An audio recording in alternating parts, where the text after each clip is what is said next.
Halo Bre, jadi kita bahas masalah asam ya. Asam, jadi minyak goreng itu kan ada asamnya.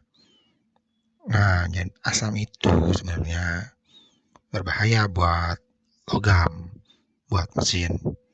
Kalau lo belajar mesin ya, belajar mesin pasti di pembahasan di awal-awal itu pasti bilang kalau kalau pengajarannya itu bakal bilang kalau asam itu tidak baik untuk mesin. Pasti ada itu.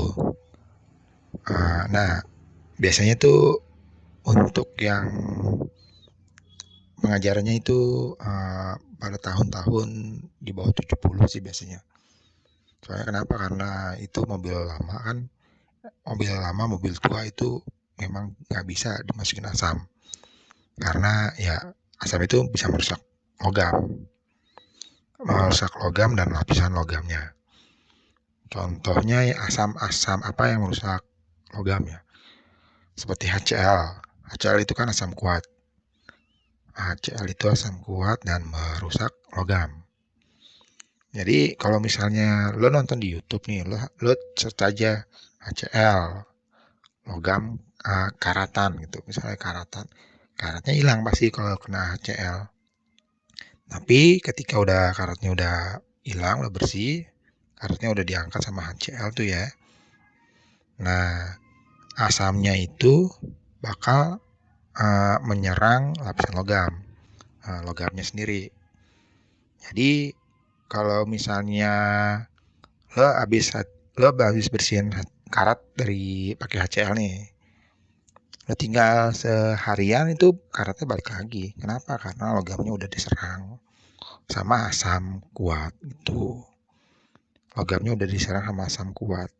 Jadi asam itu bisa merusak. Selain itu ada lagi asam air aki ya. Air aki itu kan asam juga ya. Dan itu bersifat korosif. Kalau yang udah pernah nyobain lah. Biasanya kalau misalnya aki lo apa namanya tuh, lo lebihin airnya dari yang biasanya gitu, dari petunjuk maksimalnya, kadang airnya luber masuk ke rangka, terus rangka lo jadi karatan, bisa begitu. Dan daerah-daerah yang di sekitar aki itu karatan gitu. Kenapa bisa karatan ya? Karena itu air aki itu asam, bre. Jadi lo harus hati-hati dengan yang namanya asam. Minyak goreng itu ada asamnya. Asam itu bisa merusak logam dalam.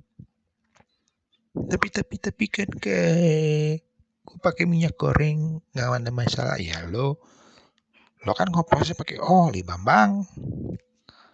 Lo ngoplos pakai oli.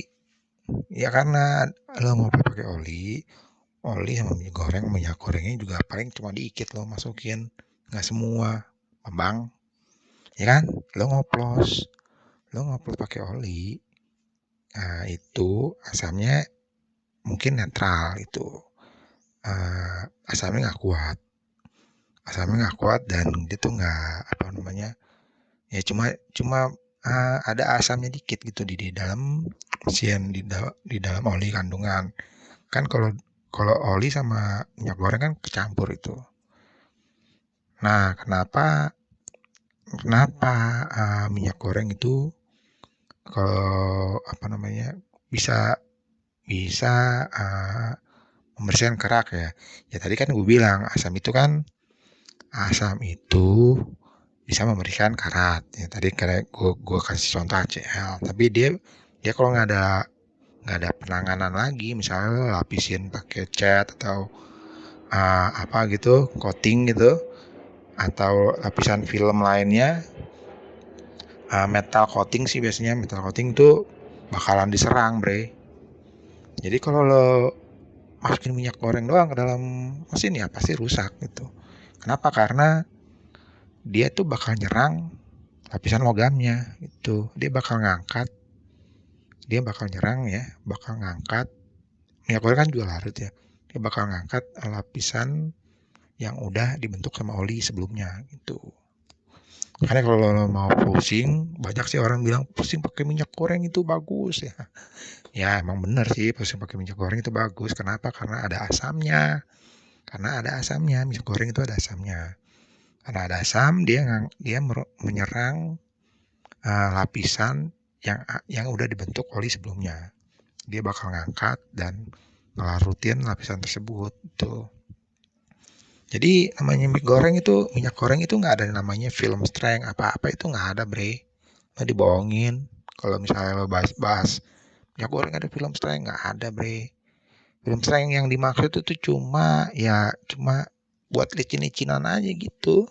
Kayak misalnya ini lantai lo pel nih ya. Lantai lo pel. Licin. Licin nggak tuh? Ya licin lah. Lantai lo pel ya pasti licin. Tapi kalau misalnya udah kering, licin nggak? Enggak. Sama kayak lo ngepel pakai minyak goreng. Ngepel pakai minyak goreng lantainya licin. Cuma kalau minyak goreng udah kering, licin nggak? Nggak, agak. Deh. Emang nih masyarakat plus 62 tuh kalau udah tahu minyak goreng bisa pakai minyak goreng. Bangke emang dah. Kayak kayak ilmuwan ya gitulah. Oke, kalau ada pertanyaan bisa di kolom komentar.